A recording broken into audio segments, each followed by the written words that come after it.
Step away from the vehicle now. I know you didn't buy this car. The words cut through the Saturday afternoon air like a blade. Officer Derek Mitchell's hand rested on his holster as he stared down at the woman beside the pristine 1967 Mustang. Keisha Washington, dressed in jeans and a simple blazer, slowly raised her hands. Around them, shoppers stopped. Phones emerged. A circle formed. "Place your hands on the hood," Mitchell barked, his voice carrying across the upscale shopping district parking lot. "This vehicle matches a stolen car report."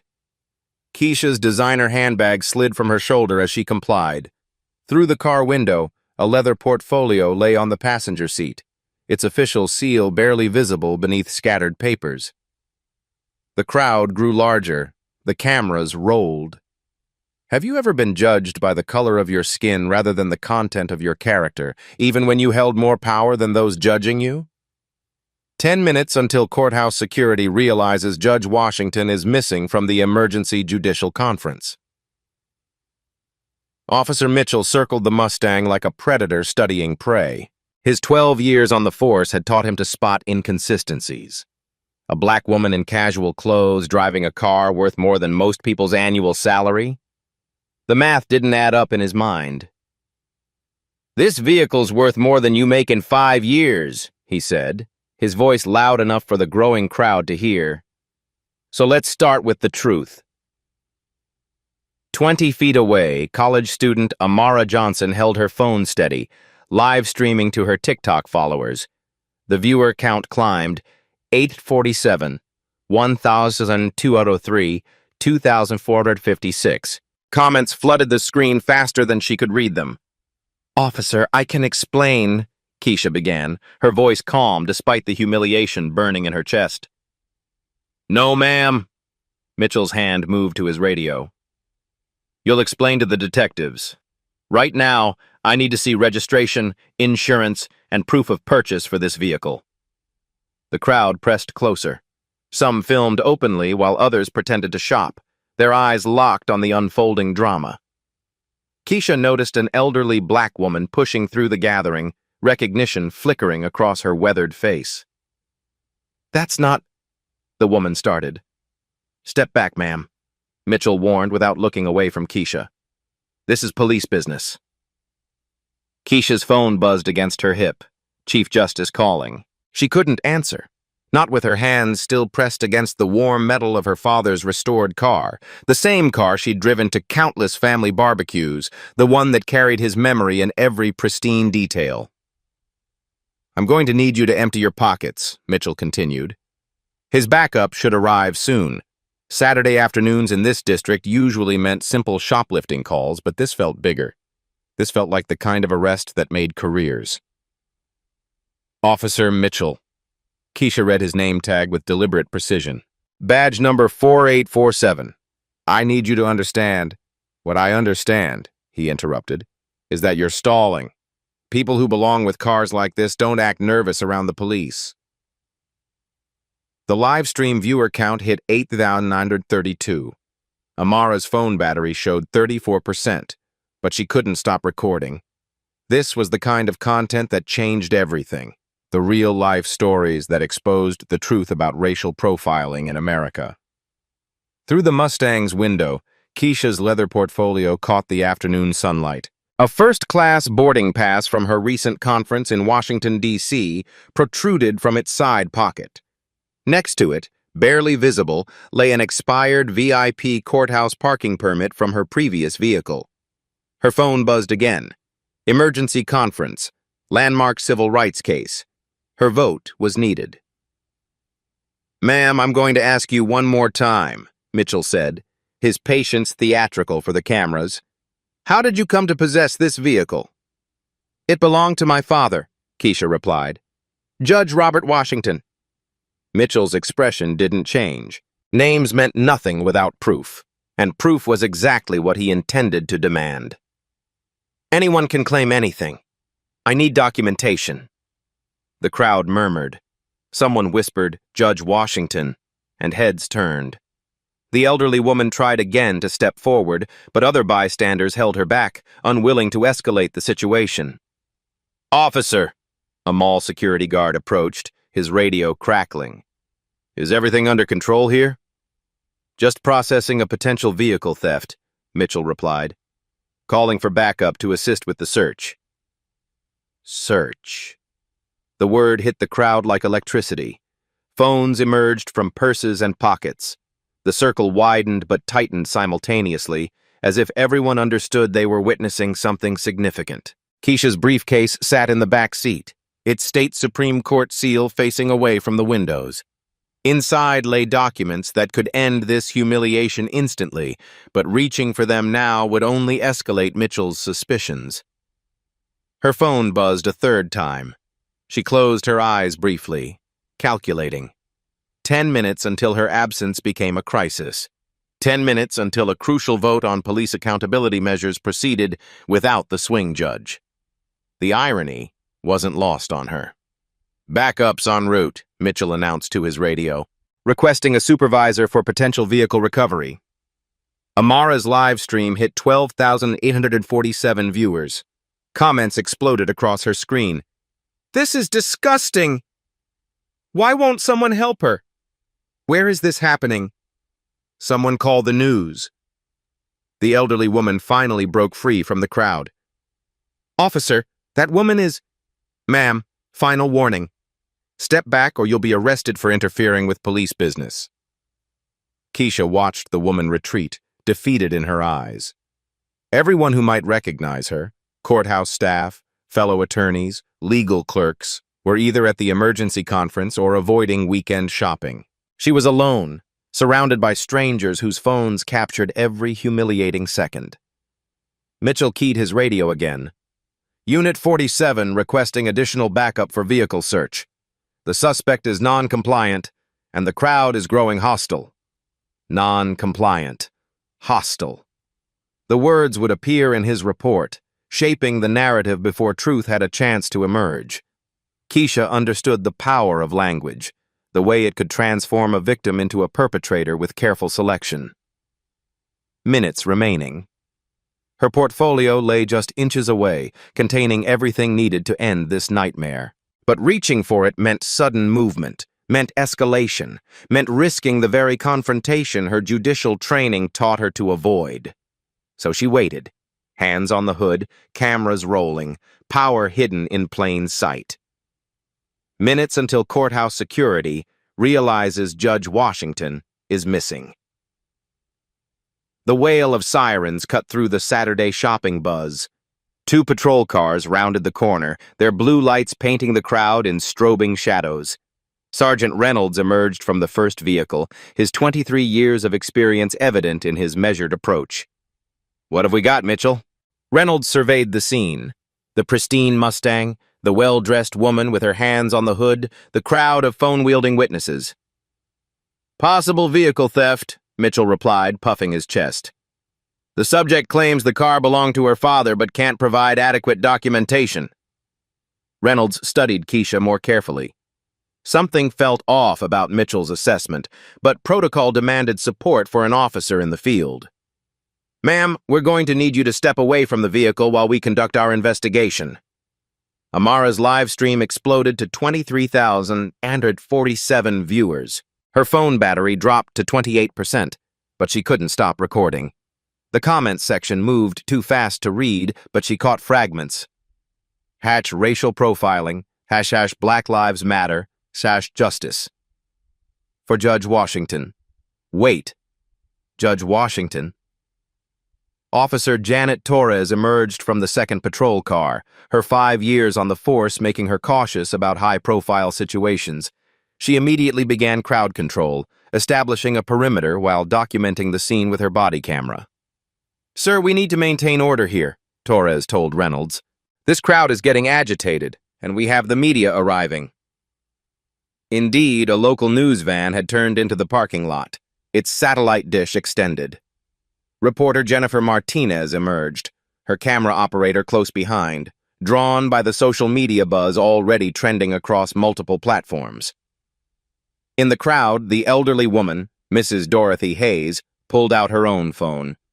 Her arthritic fingers moved slowly across the screen, searching for the courthouse directory. She knew that face, knew those calm, intelligent eyes. 40 years of working in the legal system had taught her to recognize power, even when it wore casual clothes. "Officers," Keisha said, her voice carrying the authority she used in courtrooms daily. "I understand your concerns, but I need to make a phone call. This is creating a significant misunderstanding." "No phone calls until we complete our investigation," Mitchell snapped. "Turn around and place your hands behind your back." The crowd stirred. Someone shouted, "She's not resisting!" Another voice called out, "This is harassment!" A teenager with purple hair live-streamed from another angle, adding to the digital documentation of the encounter. Reynolds raised his hand for quiet. His radio crackled with dispatch updates. Domestic disturbance on 5th Street. Possible break-in at the electronics store. Saturday afternoons were busy, and this situation was consuming too many resources. "Look," Reynolds said, his tone more reasonable than Mitchell's. "If you can provide registration and insurance, we can clear this up quickly." Keisha's phone buzzed again. Chief Justice calling for the 4th time. 5 minutes remaining. "The documents are in my briefcase," she said carefully. "In the back seat." Mitchell moved toward the car. "I'll retrieve them for evidence." "That briefcase contains confidential legal documents," Keisha said sharply. "You cannot—" "Ma'am, if you have nothing to hide, you shouldn't object to a search." The legal implications hit Keisha like a physical blow. Attorney-client privilege, sealed case files, judicial confidentiality agreements. Her briefcase contained documents that could compromise ongoing cases, violate ethics rules, and potentially mistrial active proceedings. "Officer, I'm invoking my 4th Amendment rights. You cannot search my vehicle or personal effects without a warrant or probable cause." Mitchell's smile was cold. "Probable cause? How about suspected vehicle theft?" Mall security supervisor Carlos Rodriguez approached the scene, his 10 years of retail security experience telling him this situation was beyond his pay grade. "Officers, mall management are concerned about the disruption to business. How long will this take?" "As long as necessary," Mitchell replied curtly. "We're conducting a criminal investigation." Torres whispered to Reynolds, "Sarge, the live streams are going viral. We've got over 40,000 people watching this online." Reynolds felt the weight of scrutiny. Modern policing meant every action faced immediate public judgment. One wrong move could destroy careers, spark protests, or trigger federal investigations. In the crowd, Mrs. Hayes finally found what she was looking for. Her face lit up as she recognized the photo on the courthouse website. The Honorable Judge Keisha Washington, Superior Court. She pushed forward again, but the crowd had grown to over 200 people. "Officer, that woman is Judge Keisha Washington of the Superior Court," Mrs. Hayes called out, her voice carrying decades of courthouse authority. Mitchell paused, handcuffs halfway to Keisha's wrists. "Ma'am, please step back." "I worked in the courthouse for 40 years, Mrs. Hayes continued. "I know Judge Washington. Her father was Judge Robert Washington. He drove this exact car for 20 years. Reynolds looked between Mrs. Hayes and Keisha, doubt creeping into his expression. Torres activated her radio, requesting a supervisor and additional backup for crowd control. Amara's phone showed 45,678 viewers. Comments flooded in from across the country as the hashtag #HadJudgeWashington began trending. Local news stations picked up the feed, amplifying the reach exponentially. This is Jennifer Martinez, Channel 7 News, coming to you live from Northbrook Shopping Center, where a traffic stop has drawn significant attention and raised questions about racial profiling. The situation was spiraling beyond Mitchell's control, but his pride wouldn't let him back down. 3 years from retirement, with a record that included 18 excessive force complaints and 2 federal lawsuits settled quietly by the city. This arrest could redeem his reputation or destroy it entirely. "Ma'am, you're under arrest for failure to provide proper vehicle identification and obstruction of justice," Mitchell announced, producing handcuffs. "Obstruction?" Reynolds questioned. "Tom, maybe we should—" "She's been evasive from the beginning," Mitchell interrupted. "Turn around." The crowd erupted. Phones captured every angle as Keisha slowly turned, her dignity intact despite the humiliation. Her father's voice echoed in her memory. "Sometimes the law fails us, baby girl, but we never fail the law." Mitchell's radio crackled. "All units be advised. Courthouse security reports Judge Keisha Washington is missing from the emergency session. All patrol units should be alert for possible emergencies or kidnapping." The color drained from Mitchell's face. Reynolds grabbed his radio. "Dispatch Unit 23. Can you provide a description of the missing judge?" "African-American female, 45 years old, approximately 5'6". Last seen wearing jeans and dark blazer, driving a blue 1967 Ford Mustang, license plate JRW 1967. Reynolds looked at the car. JRW 1967. Judge Robert Washington, 1967.3 minutes remaining. The pieces clicked into place. The confident demeanor, legal knowledge, the careful word choices. Reynolds had testified in Judge Washington's courtroom dozens of times over the past 5 years. Without the formal robes and elevated bench, he hadn't recognized her. "Tom," Reynolds said quietly, "I think we need to—" "I don't care who she claims to be," Mitchell snarled, but his voice wavered. "Proper procedure demands—" Keisha's phone rang again. This time she could see the caller ID through her pocket. Chief Justice Margaret Thompson. Emergency conference. Landmark case. Her vote needed to break a 4-4 tie on new police accountability measures. The irony was perfect. "Officers," she said, her voice carrying the quiet authority that had commanded courtrooms for 15 years. "I'm going to reach for my identification now. You can watch my hands, you can follow protocol, but this ends here." Mitchell raised his handcuffs again. "Ma'am, do not reach for anything. Let her," Reynolds said firmly. "Step back, Tom." The crowd held its breath. 53,000 viewers watched Amara's live stream. The news camera rolled. Mrs. Hayes smiled with satisfaction. Minutes remaining. Keisha reached slowly toward her briefcase, her movements deliberate and visible. Her fingers found the leather portfolio, pulled it free, and flipped it open. The moment of truth had arrived. Minutes remaining. The leather portfolio opened with a soft snap that seemed to echo across the silent parking lot.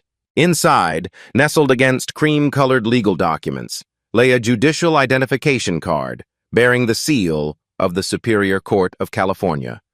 Judge Keisha Washington, Superior Court, Criminal Division. The silence stretched like a held breath. 53,000 viewers watched through Amara's live stream as Officer Mitchell's face transformed from confident authority to dawning horror. The judicial ID caught the afternoon sunlight, its official seal unmistakable to anyone who'd spent time in courtrooms. "Officer Mitchell," Keisha said, her voice carrying the quiet power that had commanded respect in legal chambers for 15 years. "Badge number 4847. I am Judge Keisha Washington of the Superior Court, Criminal Division." The crowd erupted, not in anger, but in stunned recognition. The elderly Mrs. Hayes clasped her hands together, vindication written across her weathered features. Amara's phone nearly slipped from her trembling fingers as comments exploded across her screen faster than the eye could follow. "Oh my God. She's a judge. That cop is done. This is insane." Reynolds stepped forward, his 23 years of experience telling him this situation had just become a career-defining moment for all the wrong reasons. "Your Honor, we had no idea." "Of course you didn't," Keisha replied, closing the portfolio with deliberate precision. "Because you saw a black woman with an expensive car and made assumptions based on prejudice rather than evidence." Mitchell stood frozen, his handcuffs still dangling from his right hand. The mathematical certainty that had driven his actions, black woman plus expensive car equals theft, crumbled under the weight of reality. This wasn't just any judge, this was the Judge Washington. The one whose courtroom he'd testified in 17 times over his career. The one who'd questioned his tactics, his reports, his credibility. This vehicle, Keisha continued, her voice gaining strength, belonged to my father, Judge Robert Washington, who served this county for 32 years, the same courthouse where I now preside, the same building where your department sends officers to testify under oath. She reached into the portfolio again, producing a second document. This is the vehicle's registration, clearly showing transfer from Robert Washington's estate to Keisha Washington, dated 18 months ago. This is what you would have seen if you'd approached this situation with professionalism instead of prejudice. Reporter Jennifer Martinez pushed closer with her camera crew, recognizing the magnitude of the story unfolding. Your Honor, can you comment on this encounter? I can comment on the systematic failure of training that leads to racial profiling, Keisha replied, never taking her eyes off Mitchell. I can comment on the violation of my Fourth Amendment rights. I can comment on the public humiliation of a sitting judge based solely on the color of my skin. The live stream viewers climbed past 60,000. News outlets across the state began picking up the feed. Judge Washington trended nationally within minutes, joining hashtag racial profiling and hashtag police accountability in the social media stratosphere. Torres approached cautiously, her body camera capturing every word. Your Honor, we sincerely apologize for this misunderstanding. This wasn't a misunderstanding, Officer Torres, Keisha interrupted. A misunderstanding is when you get directions wrong. This was profiling. This was prejudice. This was the systematic assumption that a black woman couldn't legitimately own something of value. Mitchell finally found his voice, though it emerged as barely more than a whisper. Judge Washington, I was following protocol. Protocol? Keisha's eyebrows rose with the same expression she used when questioning dubious testimony. Your protocol includes assuming vehicle theft based on racial demographics? Your protocol includes refusing to allow someone to provide identification? Your protocol includes threatening arrest for exercising constitutional rights? She pulled out her phone, showing the 17 missed calls from Chief Justice Thompson. While you've been conducting this investigation, I've missed votes on landmark cases. The emergency judicial conference I was required to attend has proceeded without the swing vote on police accountability measures designed to prevent exactly this type of encounter. The irony hung in the air like smoke from a fire. Mitchell's actions had directly impacted legislation designed to reform police behavior. The officer who profiled a judge had influenced judicial decisions about profiling. Ma'am. Your Honor. Reynolds struggled with the transition from suspect to authority figure. What can we do to what you can do, Keisha said, producing a small digital recorder from her blazer pocket, is understand that I've been documenting this entire encounter for potential legal proceedings. Mitchell's face went ashen. You were recording? As is my right under California Penal Code Section 148G, she replied. Citizens are permitted to record police encounters in public spaces. Judges, particularly, have a responsibility to document potential civil rights violations. The crowd pressed closer, sensing the tide turning. Mrs. Hayes stepped forward boldly now, her courthouse authority restored. Officer Mitchell, I tried to tell you who she was. 40 years I worked in that courthouse, and I know Judge Washington. You wouldn't listen. Ma'am, we appreciate, Torres began. No, Mrs. Hayes interrupted. You don't appreciate anything. You saw a black woman and assumed criminality. In my 40 years of courthouse service, I've watched this same prejudice destroy careers, ruin lives, and undermine justice. Amara's livestream commentary had evolved from shocked observations to real-time analysis. Y'all, this is what systemic racism looks like. This is why we need police reform. This judge was getting arrested for driving her father's car while black. The viewer count hit 75,000. Major news networks began reaching out to Amara for permission to use her footage. The story was becoming national before Mitchell had even processed what was happening. Keisha opened her briefcase fully, revealing additional documents that made Mitchell's stomach drop. legal briefs on police misconduct cases, civil rights violation precedents, constitutional law interpretations. This wasn't just any judge. This was a judge who specialized in the exact type of case his actions had just created. "Officer Mitchell," she said, her voice carrying the weight of judicial authority. "In my 15 years on the bench, I've seen hundreds of cases involving police misconduct. I've studied racial profiling statistics extensively. I've sentenced officers for civil rights violations." She paused, letting the implications sink in.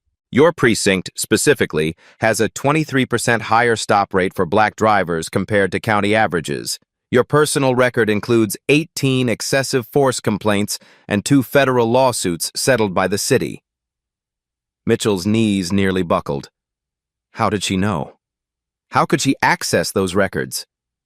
"I know these statistics," Keisha continued, "because I chair the Judicial Committee on Police Accountability. I review departmental data quarterly. I make recommendations for policy changes. I approve settlement agreements for civil rights violations." The revelation hit like a thunderbolt. Mitchell hadn't just profiled a random judge. He'd profiled the judge responsible for overseeing police reform in the county, the judge who would determine his department's future policies, the judge who could influence his career, his pension, his legacy. "This encounter will become a case study," Keisha said matter-of-factly. "It will be analyzed in police academies, law schools, and civil rights seminars. It will demonstrate the intersection of racial bias and abuse of authority." Rodriguez, the mall security supervisor, had called his corporate headquarters. The parking lot incident was already viral, and management needed damage control strategies. The shopping center would face scrutiny about their security policies, their relationship with local police, their response to discrimination. Minute remaining. Keisha's phone rang again. Chief Justice Thompson calling for the 19th time. The emergency conference couldn't wait any longer. Democracy demanded decisions, even when judges were being profiled in parking lots. "I need to take this call," Keisha announced. "The Chief Justice requires my vote on cases that will affect civil rights legislation statewide." She answered the phone, her voice immediately shifting to professional formality. "Chief Justice Thompson, this is Judge Washington. I apologize for my absence, but I've been detained by police while attempting to return to chambers." The conversation was audible to those nearby. Thompson's voice carried concern, authority, and barely contained anger. Within minutes, the Chief Justice had contacted the police commissioner directly. The chain of command that governed law enforcement was mobilizing. Mitchell's radio crackled. "Unit 47, return to station immediately for conference with Commissioner Hayes." Commissioner Hayes. Mrs. Dorothy Hayes's son. The elderly woman who'd tried to help now smiled with the satisfaction of 40 years in the legal system. She'd watched justice delayed, but rarely justice denied. "Officer Mitchell," Keisha said, ending her call, "you have a choice to make. You can learn from this encounter and become part of the solution, or you can continue the same patterns that brought us to this moment." She retrieved her judicial robe from the briefcase, the final symbol that transformed the situation completely. The black fabric with its red trim represented authority, justice, and the rule of law that Mitchell had sworn to serve. "This robe," she said, holding it up for the cameras, "represents 15 years of service to justice. It represents every case I've heard, every sentence I've issued, every constitutional right I've protected." The crowd fell silent. Even the live stream comments paused as viewers absorbed the symbolic power of the moment. "When you profiled me today, you didn't just profile Keisha Washington. You profiled the justice system itself. You profiled the constitutional principles we've all sworn to defend." Mitchell's career flashed before his eyes. 3 years to retirement, pension benefits, healthcare coverage. Everything that had motivated his service now hung in the balance because of 30 minutes of prejudice. But Keisha wasn't finished. There was one more revelation, one final piece of the puzzle that would complete the story and change everything. "Officer Mitchell," she said, her voice carrying the quiet power that made courtrooms fall silent. "There's something else you should know about this situation. Something that makes your actions even more significant than you realize." The crowd leaned forward, the cameras focused. The live stream viewers held their collective breath. The final secret was about to be revealed. "Officer Mitchell," Keisha continued, her voice cutting through the parking lot tension like a blade. "The emergency judicial conference I missed today? We were voting on case number 2024 CR 8847, your federal civil rights lawsuit." Mitchell's face went white. The case he'd tried to forget, hoped would disappear in legal bureaucracy, had been sitting on Judge Washington's docket. The woman he'd just humiliated held his professional future in her hands. "The plaintiff, Angela Rodriguez, alleged you profiled her during a traffic stop 18 months ago. Sound familiar?" Keisha's voice carried the precision of 15 years in criminal law. "Same shopping district, same assumptions, same pattern of behavior." The live stream exploded past 90,000 viewers. Amara's hands shook as she held her phone steady, understanding she was documenting legal history in real time. The comments section became a blur of outrage, support, and disbelief. Reynolds stepped forward, his 23 years of experience telling him this situation required immediate damage control. "Your Honor, Officer Mitchell was following department protocol." "Protocol?" Keisha opened her briefcase again, producing a thick document bound in blue covers. "California Penal Code Section 135 prohibits discrimination by law enforcement based on race, color, or national origin. Your protocol violates state law." She flipped through pages with the efficiency of someone who'd memorized constitutional law. "Furthermore, under 42 U.S.C. Section 1983, Officer Mitchell's actions constitute a federal civil rights violation. The financial liability alone could exceed $2.3 million based on recent settlement precedents in the Ninth Circuit." Torres activated her radio, requesting immediate supervisory presence. This had evolved beyond a simple misunderstanding into a potential federal case with massive financial implications for the department. "Your Honor," Reynolds said carefully, "what would it take to resolve this situation?" Keisha smiled, the same expression she used when attorneys asked poorly constructed legal questions. "Sergeant Reynolds, you're asking a sitting judge to negotiate her own civil rights violation? That's not how the justice system works." The crowd pressed closer. Mrs. Hayes stepped forward, her courthouse authority fully restored. "Judge Washington, in my 40 years of legal service, I've never seen such blatant disregard for basic human dignity." "Mrs. Hayes is correct," Keisha replied. "But this isn't about dignity alone. This is about systematic failure that requires systematic solutions." She turned to address the cameras directly, understanding that her words would reach millions beyond the parking lot crowd. "Officer Mitchell represents a pattern of behavior that undermines public trust in law enforcement. According to Department of Justice statistics, Black drivers are 31% more likely to be stopped and 44% more likely to be searched, despite being 26% less likely to possess contraband." Mitchell found his voice, though it emerged weakened by the weight of evidence against him. "Judge Washington, I made an error in judgment." "An error?" Keisha's eyebrows rose with judicial skepticism. "Officer, you threatened to arrest me for exercising my Fourth Amendment rights. You assumed criminal activity based solely on racial demographics. You ignored witness testimony from Mrs. Hayes. You refused to allow me to provide identification. These aren't errors, they're constitutional violations." The mall security supervisor, Rodriguez, approached with his corporate attorney on speakerphone. The shopping center faced potential liability for hosting discriminatory police actions on their property. Insurance companies were already being contacted. "Your Honor," the attorney's voice crackled through the phone, "Northbrook Shopping Center deeply regrets this incident and wants to cooperate fully with any investigation." "Cooperation requires action, not apologies," Keisha replied. This mall's security policies allowed racial profiling to occur on private property. Your liability extends beyond this incident to every discriminatory action your security staff witnessed and failed to prevent. She produced another document, a legal brief on premises liability for civil rights violations.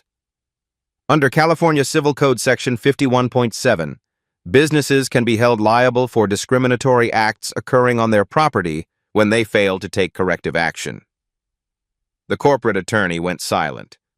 Shopping centers across the state would need to review their security protocols, train their staff, and implement anti-discrimination policies to avoid similar liability.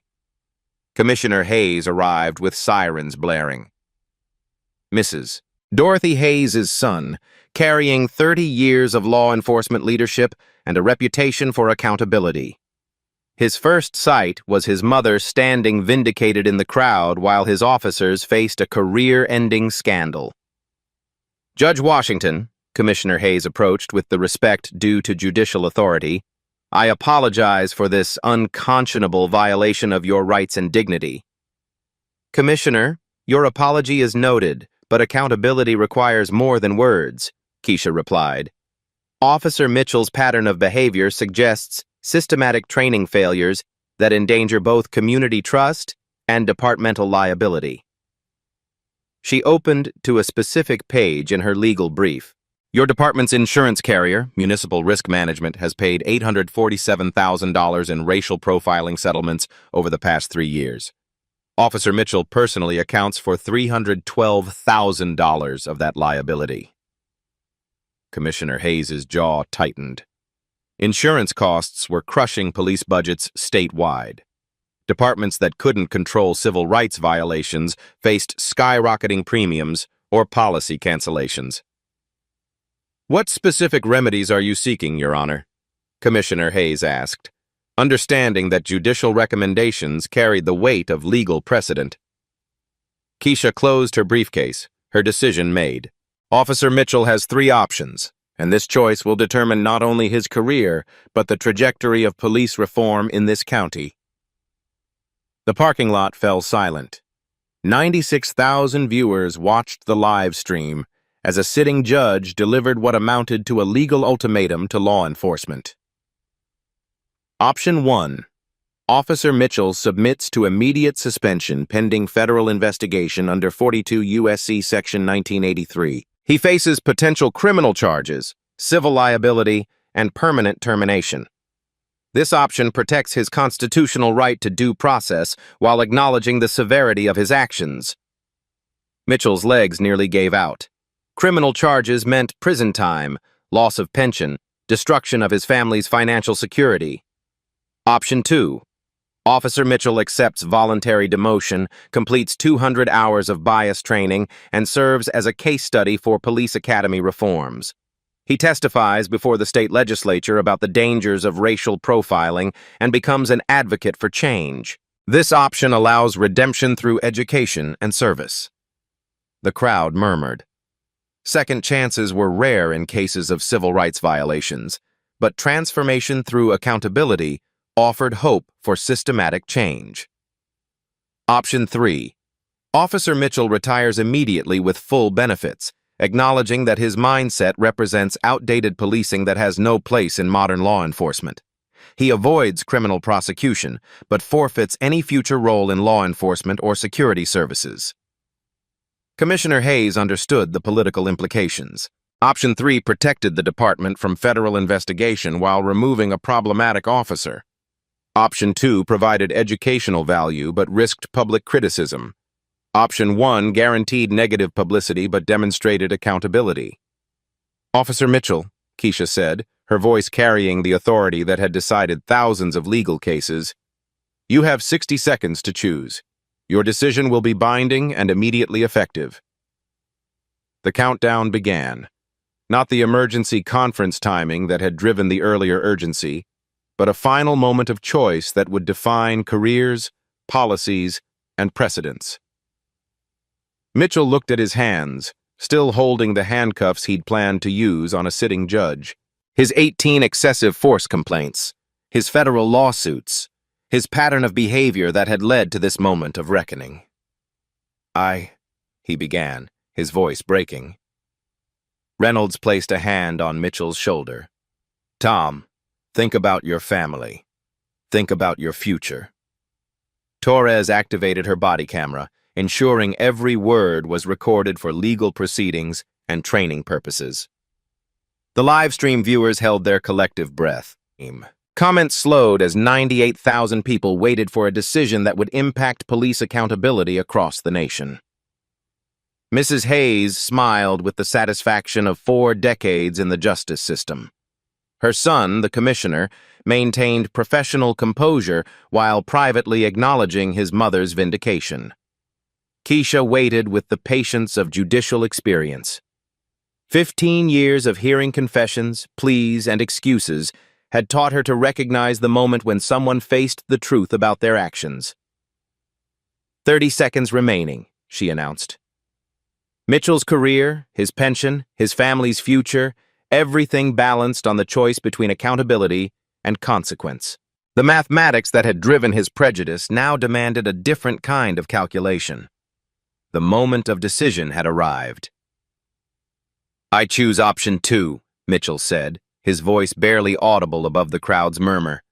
I'll accept the demotion, complete the training, and testify about what I did wrong. The parking lot erupted in surprised discussions. 104,000 live stream viewers witnessed a police officer choosing accountability over self-preservation. Comments flooded Amara's screen faster than anyone could read. He actually chose accountability. This is historic. Real change happening live. Judge Washington nodded with the measured approval she reserved for defendants who accepted responsibility. Officer Mitchell, your choice demonstrates the possibility of growth through accountability. However, this agreement requires immediate implementation and measurable outcomes. Commissioner Hayes stepped forward, his authority as police leader now aligned with judicial oversight. Judge Washington, I'll personally oversee Officer Mitchell's compliance with these terms. This incident will trigger a department-wide review of training protocols and accountability measures. Commissioner, your commitment is noted, Keisha replied, producing a final document from her briefcase. This is a memorandum of understanding I drafted during our conversation. It outlines specific reforms your department will implement within 90 days. She handed copies to Commissioner Hayes, the news media, and Amara for the live stream audience. The document detailed concrete changes that would prevent future incidents. Mandatory body cameras for all traffic stops, with footage reviewed by civilian oversight boards. The technology existed. Implementation required only administrative will and budgetary allocation of $2.3 million annually. Every stop would be recorded, every interaction documented, every officer held accountable for their conduct. Quarterly bias training for all officers, conducted by community organizations and civil rights experts. Training would include real-world scenarios, cultural competency, and de-escalation techniques specifically designed to address racial profiling. Cost? $450,000 per quarter, but invaluable for community trust. Data transparency requirements, mandating monthly public reports on traffic stop demographics. Statistics would be analyzed by race, location, and officer to identify patterns of discriminatory behavior before they escalated to civil rights violations. The public would have access to real numbers, real accountability. Community Oversight Board with subpoena power to investigate misconduct complaints. Civilian review would include community members, legal experts, and civil rights advocates with authority to compel testimony and evidence. No more internal investigations that protected problematic officers. These reforms, Keisha explained to the cameras, represent evidence-based solutions to systematic problems. They're not punitive measures against law enforcement. They're professional standards that protect both community rights and officer careers. Torres, who had documented the entire encounter through her body camera, stepped forward. Your Honor, speaking as a younger officer, I support these changes. None of us joined law enforcement to violate people's rights. We need better training and clearer guidelines. Her statement resonated through the crowd and across the live stream. A police officer publicly supporting reform demonstrated the possibility of change from within the system. The viewer count climbed past 135,000 as news networks amplified the story. Mall supervisor Rodriguez approached with his corporate attorney still on speakerphone. Judge Washington, Northbrook Shopping Center commits to implementing similar oversight measures for our security protocols. We'll establish bias reporting systems and mandatory training for all staff within 60 days. The private sector accountability surprised many observers. Businesses rarely volunteered for additional regulation, but the legal liability and public relations risks made compliance preferable to resistance. Corporate America was watching, learning, adapting. Mrs. Hayes stepped forward, her 40 years of courthouse experience lending weight to her words. Judge Washington, I want to thank you for handling this situation with the dignity and wisdom your father would have admired. Judge Robert Washington would be proud. The mention of her father brought visible emotion to Keisha's composed demeanor. Mrs. Hayes, my father taught me that justice delayed is justice denied, but justice achieved through education is justice that endures. This parking lot will become a classroom for change. Reynolds gathered Mitchell's equipment, badge, radio, service weapon, symbols of authority that would be returned only after completion of the agreed terms. The demotion was immediate and visible, demonstrating consequences for constitutional violations. Officer Mitchell, Keisha said, her judicial authority now tempered with compassion, your choice today begins a difficult journey. Bias training isn't punishment. It's education about unconscious prejudices we all carry. Your testimony before the legislature will help other officers avoid similar mistakes. Mitchell nodded, understanding that his career's lowest moment could become its most meaningful contribution. Judge Washington, I'm sorry. I was wrong about everything. About you, about the assumptions I made, about what policing should be. Apologies matter, but actions matter more, she replied. Your testimony will reach thousands of officers in training. Your story will become part of police academy curricula nationwide. That's how individual accountability creates systemic change. The live stream reached 142,000 viewers as news networks began broadcasting the resolution. #Judge Washington trended alongside #police reform and #accountability matters across all social media platforms. The Black stories that emerged from this encounter would inspire touching stories of transformation. Commissioner Hayes addressed the cameras directly. This incident demonstrates both the problem and the solution. Officer Mitchell's actions were unacceptable, but his choice to accept accountability shows that change is possible. Our department will implement every reform Judge Washington has outlined.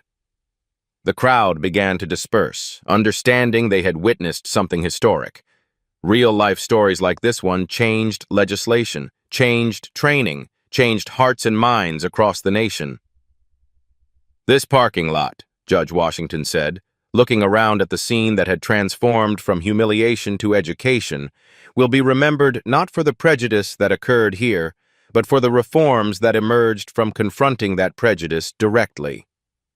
The mathematical certainty that had driven Mitchell's prejudice had been replaced by a different equation. Individual accountability plus systematic reform equals sustainable change. 6 months later, the ripple effects of that Saturday afternoon continued to transform communities across the nation. Officer Mitchell completed his 200-hour bias training program, becoming the first law enforcement officer in California history to voluntarily testify before the state legislature about his own misconduct. His emotional testimony about unconscious bias and the dangers of racial profiling helped pass Senate Bill 1619, the Police Accountability and Community Trust Act. I saw a black woman with an expensive car and assumed criminality, Mitchell told lawmakers, his voice steady despite the weight of confession. I nearly destroyed my career and violated the constitutional rights of a sitting judge because of prejudices I didn't even know I carried. The legislation mandated statewide implementation of body cameras, bias training, and civilian oversight boards. 37 other states introduced similar bills, creating a national movement toward police accountability that began in a shopping center parking lot. Judge Washington established the Robert Washington Foundation for Judicial Excellence, providing mentorship and scholarships for young black attorneys entering the legal profession. The foundation's motto, inspired by her father's teachings, became a rallying cry for justice advocates: character over color, evidence over assumption, accountability over authority.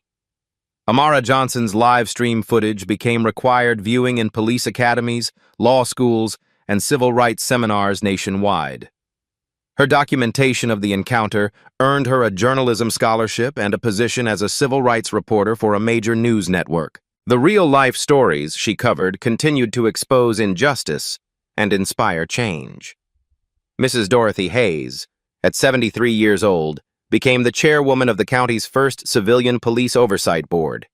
Her 40 years of courthouse experience proved invaluable in reviewing misconduct cases and implementing accountability measures.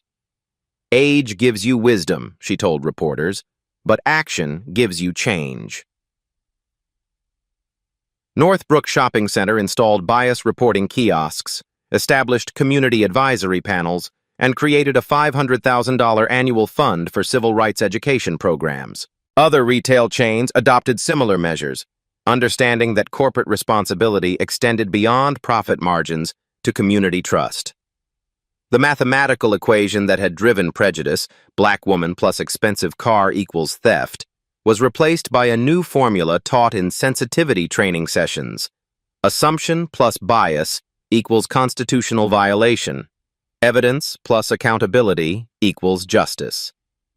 These touching stories of transformation proved that individual choices could create systematic change. The black stories that emerged from confronting prejudice directly became powerful tools for education and reform.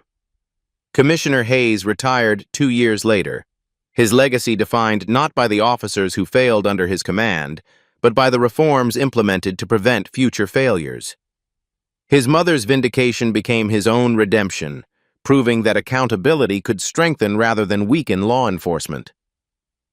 Judge Washington continued presiding over criminal cases with the additional authority that came from personal experience with civil rights violations.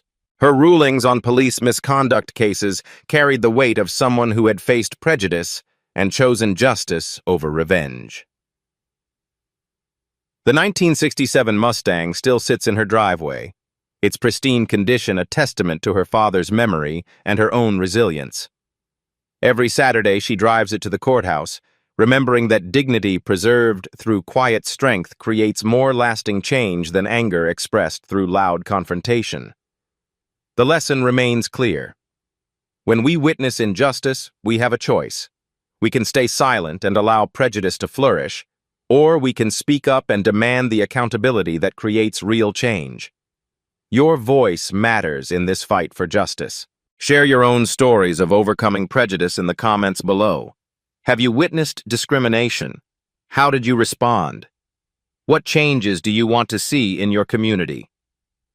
Subscribe to Black Voices Speak for more stories of resilience, justice, and the quiet power that transforms systems from within. Hit that notification bell, because every story shared brings us closer to a world where character truly matters more than color.